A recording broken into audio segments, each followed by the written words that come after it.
बिस्मिल्लाहिर्रहमानिर्रहीम। अस्सलाम वालेकुम दोस्तों। आज एक ऐसे टॉपिक पे बात करने लगा हूँ जो काफ़ी कंसर्निंग इशू है। बहुत कंसर्निंग इशू है और आपने इसको बहुत ध्यान से सुनना है, समझना है, नोट डाउन करना है। आपसे एक ऐसे दोस्त के बारे में बात करना चाहता हूँ जो सुबह आँख खुलने से रात को सोने तक हमारे साथ रहता है। ना वो हमारा क्लास फेलो है, ना टीचर है, ना फैमिली मेम्बर है। ठीक है, लेकिन आज हमारी जिंदगी पे सबसे ज्यादा असर उसी का है। जी हाँ, सोशल मीडिया। एक सवाल आप खुद से पूछिए कि क्या मैं सोशल मीडिया यूज करता हूँ? क्या मैं सोशल मीडिया यूज करता हूँ या सोशल मीडिया मुझे यूज कर रहा है? एक बहुत ज्यादा इंपॉर्टेंट बात है कि क्या आप यूज तो नहीं हो रहे? सोशल मीडिया आपको यूज तो नहीं कर रहा? शुरू में इन स्टार्ट सोशल मीडिया सिर्फ इंटरटेनमेंट था, लेकिन दोस्तों से जैसे रब्ता करना, एजुकेशन वीडियोस देखते थे, नॉलेज आता था, कम्युनिकेशन के जरिए थे सोशल मीडिया। लेकिन आज क्या वाकई सिर्फ ये इंटरटेनमेंट रह गया? ये धीरे धीरे हमारी अटेंशन, कंसंट्रेशन, प्रोडक्टिविटी, सुकून को कंज्यूम कर रहा है। आज हम इसी सवाल का जवाब ढूंढेंगे। एक रिपोर्ट है, डेटा रिपोर्टल डिजिटल 2025 की। कहते दुनिया में वो कहते हैं कि दुनिया में 5.24 बिलियन से ज्यादा सोशल मीडिया यूज करते हैं। इतने ज्यादा लोग यूज करते हैं, यानी कि आधी से ज्यादा आबादी यूज करती है। और एक एवरेज यूजर रोजाना 2 घंटे 21 मिनट सोशल मीडिया यूज करता है। यकीनन ये दुनिया का एवरेज है, तो पाकिस्तानी इंडियन ज्यादा यूज करते होंगे इससे भी। तो सोचिए, अगर सिर्फ 2 घंटे भी हम एक 2 घंटे भी रोजाना सोशल मीडिया यूज करें तो एक साल में तकरीबन 35 डेज बनेंगे। यानी कि पूरा एक महीना या एक महीने से ज्यादा सिर्फ स्क्रोलिंग। अब खुद से पूछिए, अगर यही एक महीना किसी लैंग्वेज को सीखने में, कम्पिटेटिव एग्जाम्स की अटेंशन के साथ तैयारी करने में, कुरान समझने पे लगाए होते, ठीक है, या तो जिंदगी कितनी मुख्तलिफ होती। फोर्ब्स की एक रिपोर्ट है, बहुत इंटरेस्टिंग ऑब्जर्वेशन देता है जी। वो कहता है कि सर्वे के मुताबिक तकरीबन 46.8% बिलियनियर्स का कोई एक्टिव सोशल मीडिया अकाउंट ही नहीं है। यानी कि 50% लगा लें आप, 50% बिलियनियर्स का कोई सोशल मीडिया अकाउंट ही नहीं है। अगर होता भी है तो अमूमन तो उनका 12.6% तो जस्ट वो ट्विटर यूज करते हैं। अदरवाइज ये जितने भी बड़े लोग होते हैं जो हमें यूज कर रहे हैं, जो हमें यूटिलाइज कर रहे हैं, एक्सप्लॉइट करते हैं, इनके सारे सोशल मीडिया अकाउंट इनके लोग यूज करते हैं। जस्ट इनको आके बताते हैं जी, हमने ये चीज अपलोड की है, इतना रिस्पॉन्स आया, लोगों के अंदर ये थॉट्स क्रिएट कर रहे हैं। अच्छा ठीक है। तो सोचिए कि जिन लोगों ने दुनिया की बड़ी बड़ी कंपनीज खड़ी कर दी जो आप पर हुकूमत कर रहे हैं, उन्होंने अपनी अटेंशन को प्रोटेक्ट किया हुआ है। क्योंकि सक्सेसफुल लोग जानते हैं टाइम से ज्यादा कीमती चीज अटेंशन होती है। अटेंशन। तो अब असल मसला क्या है? मसला सोशल मीडिया नहीं है, मसला हमारा ब्रेन है। ये यूं कहें या यूं कह लें कि हमारा ब्रेन जिस तरह से ट्रेन हो चुका है। अक्सर लोग कहते हैं कि डोपामाइन हैप्पीनेस केमिकल है। साइंस कहती है कि ये पूरी बात नहीं है। एंड्रयू हुबरमैन, एक स्टैनफोर्ड यूनिवर्सिटी के न्यूरो साइंटिस्ट हैं, एंड्रयू हुबरमैन। वो कहते हैं कि डोपामाइन का असल काम मोटिवेशन और एंटिसिपेशन पैदा करना है। ये सिर्फ हैप्पीनेस नहीं है, ये मोटिवेशन पैदा करता है, किसी काम को करने की अर्ज। ठीक है, आप समझेंगे कि रील जब आप देखते हैं तो आपको वही काम करने की अर्ज पैदा होगी। तो किस किस्म की वीडियोस देख रहे हैं, अगर आप ध्यान से समझिएगा। अगर आप देख रहे हैं कि कोई बच्चा किताब पढ़ रहा है तो आपके अंदर एक अर्ज आएगी कि मैं भी किताब पढूं, मोटिवेशन आएगी।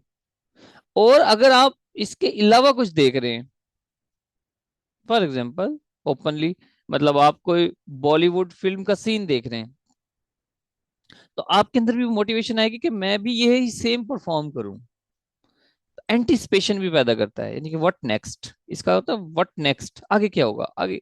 ये अब ध्यान से समझिएगा, पहले क्या होता था कि हम जब 9th 10th में थे तो या 8वीं में थे तो हम सोचते थे यार 9th 10th में चले जाएंगे तो एक बड़ी क्लास होगी, एंटिसिपेशन। फिर सोचा कॉलेज में चले जाएंगे, थोड़ा सा इस सुकून होगा, उस्ताद कान पकड़ा के डंडे मारता है, कॉलेज में ऐसा नहीं होगा। ये अलग बात है कि हमें फिर उसका उल्ट फील हुआ। 2 साल एफएससी के बाद हमारे अंदर ये ख्याल था कि यूनिवर्सिटी की एक लाइफ है बड़ी इंटरटेनमेंट वाली होती है। व्हाट नेक्स्ट, ये डोपामाइन का काम था। लेकिन वो जो 2 साल के बाद एक थॉट आया, ठीक है 2 साल के बाद ही क्या होगा, अब क्या होता है वो सेकंड्स पे आ गई है। 15 सेकंड के बाद क्या होगा, 30 सेकंड के बाद एक नई रील, अलग तरह से। तो ब्रेन, यानी कि ये हुआ कि ब्रेन कहता है कि शायद अगली रील अच्छी होगी। ठीक है, इसीलिए एक रील, फिर नेक्स्ट, फिर नेक्स्ट, फिर नेक्स्ट।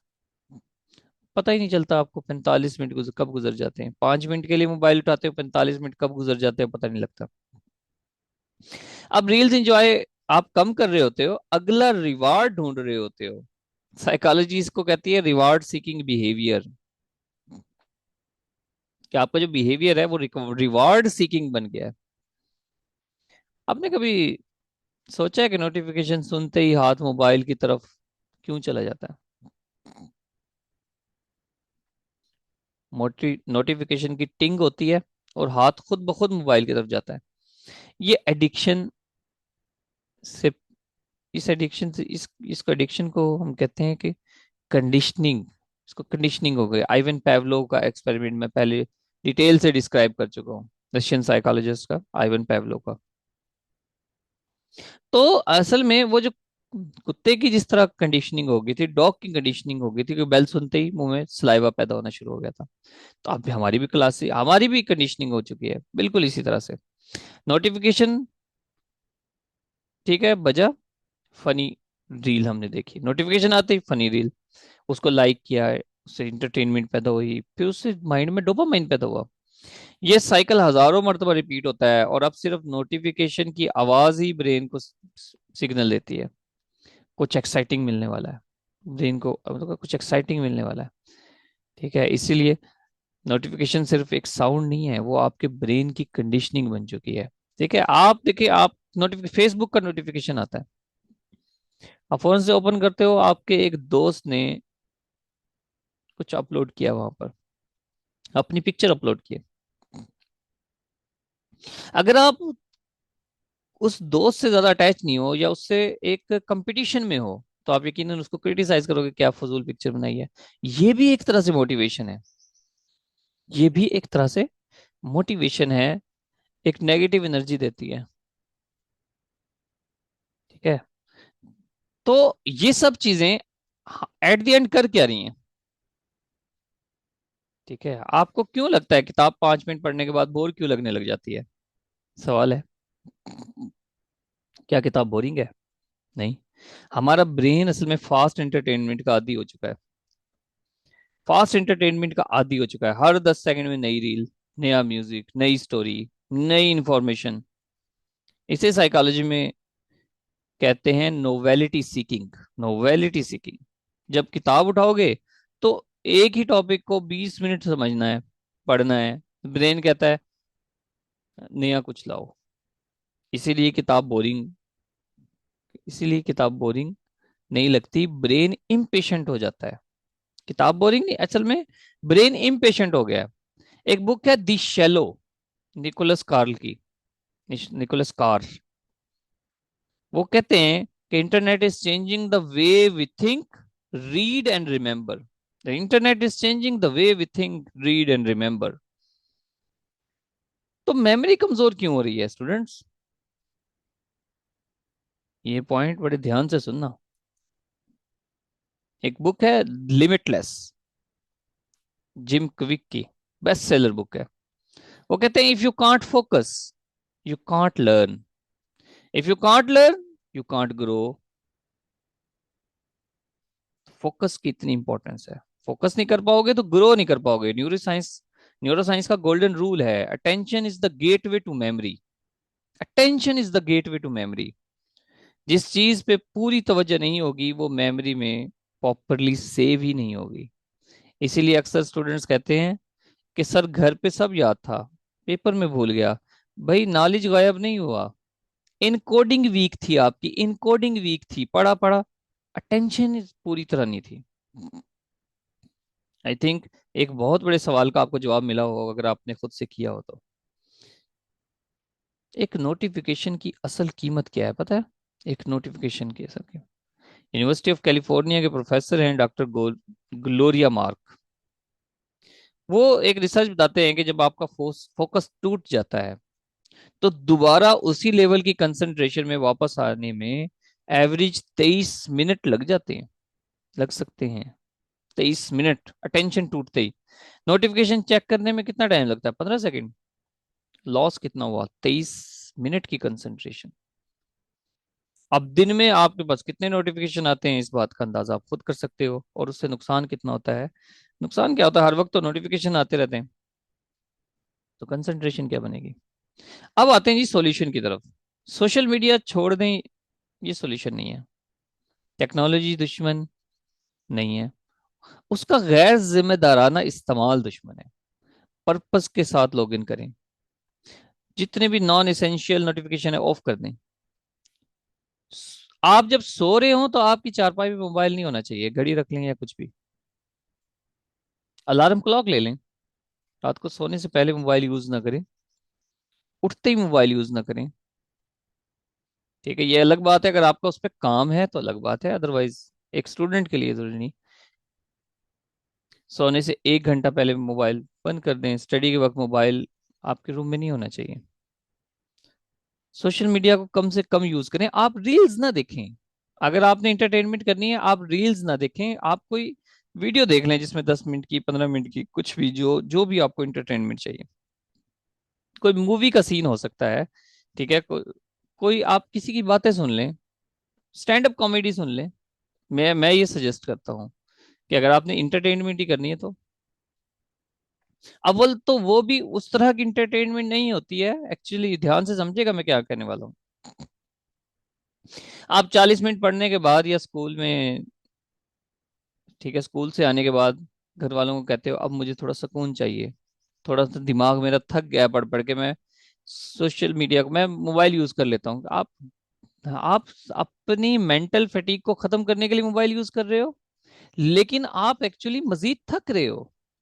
ये बहुत बहुत गहरी बात है, इस पे मैं अलग से वीडियो बनाऊंगा कि किस तरह से वो सोशल मीडिया आपके माइंड को मजीद थका रहा है।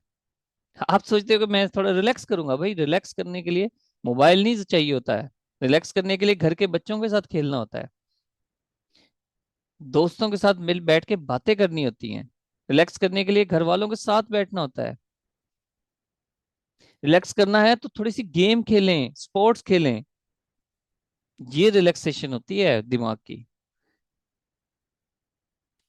ठीक है, बुक्स पढ़ें जी। कार्ल न्यूपोर्ट अपनी किताब है उनकी डीप वर्क, उसमें लिखते हैं the ability to focus is become increasingly rare and increasingly valuable. जितने ज्यादा फोकस रेयर है उतना ज्यादा वैल्यूएबल भी होता जा रहा है, अब बहुत जरूरत है फोकस की। ठीक है, फ्यूचर उसी का होगा जिसका अटेंशन स्पैन ज्यादा होगा। अगर आप जानते हो इब्न अल हासिम को, इब्राहिम इब्न अल हासिम, मैं बचपन में किताब पढ़ी थी, उस बंदे ने इतनी फील्ड में काम किया। अब इब्ने सीना की बात कर लें, इब्राहिम इब्न अल हासिम की बात कर लें, ठीक है, तो ये लोगों ने इतनी फील्ड में काम किया कि उसके कई पेजेस पे तो आता है कि यार इन्होंने इस फील्ड में काम किया, एस्ट्रोनॉमी किया, जी फिजिक्स क्या, बायो क्या, पता नहीं क्या क्या। रीजन क्या जी, उनके पास सोशल मीडिया नहीं था, तो बैठ के सोचते थे। सोचते थे तो जमीन का सरकमफेरेंस निकाल के रख दिया अगलों ने, बिना किसी टेक्नोलॉजी के। अंदाजा करें। तो खैर, हमारे नबी सल्लल्लाहु अलैहि वसल्लम ने फरमाया कि दो नेमतें ऐसी हैं जिनमें बहुत से लोग धोखा खा जाते हैं, एक सेहत और एक फुर्सत। तो दोस्तों, वक्त सिर्फ घड़ी की सुई का नाम नहीं है, वक्त ही जिंदगी है। एक सोशल मीडिया हम से सिर्फ वक्त नहीं बल्कि तवज्जो भी लेता है। और याद रखिए, जहां तवज्जो जाती है वहीं जिंदगी बनती है। तो आज का चैलेंज है आपके लिए कि आज आपने सिर्फ एक काम करना है, अपना स्क्रीन टाइम चेक करें, कल उसमें से सिर्फ 20 मिनट कमी करने की कोशिश करें। सिर्फ 20 मिनट, या 20 मिनट आपकी जिंदगी, ये 20 मिनट आपकी जिंदगी बदल सकते हैं। हम अपनी एफर्मेशन की तरफ आते हैं जी। फर्स्ट ऑफ ऑल मैं रिमाइंड करवा दूं आपको कि आपने ब्रीदिंग टेक्निक्स, जो मैंने आपको लेक्चर दिया हुआ है, ब्रीदिंग्स को छोड़ना नहीं है, उनको कंटिन्यू रखना है, उसके बहुत अच्छे पॉजिटिव रिजल्ट्स हैं। ठीक है। आप अपनी हर मर्तबा स्टडी के वक्त भी उसको यूज़ कर सकते हैं। तो एफर्मेशन के लिए आप अपने दिल पे हाथ रखें और मेरे साथ बोलें, मैं अपनी अटेंशन की हिफाजत करूंगा। मैं सोशल मीडिया का गुलाम नहीं हूँ, उसका मालिक हूँ। मैं अपना वक्त कीमती समझता हूँ। मैं हर दिन अपनी कंसंट्रेशन मजबूत कर रहा हूँ। मैं नोटिफिकेशन से ज़्यादा अपने गोल्स को इम्पोर्टेंस देता हूँ। इंशाल्लाह मेरा फ्यूचर मेरी तवज्जो से बनेगा। अगर आज की वीडियो अगर आपको सोचने पे मजबूर किया है और कुछ नया सीखने को मिला है, तो कमेंट्स में सिर्फ आपने लिखना है कि my attention my future, my attention my future. Video को लाइक करें, शेयर करें। हो सकता है कि किसी इंसान को आपकी तरह इस वीडियो से फायदा हो। मिलते हैं जी अगले एक एपिसोड में, एक नई थॉट, नई अटेंशन, एक नए पॉजिटिव कदम के साथ। अल्लाह हाफिज।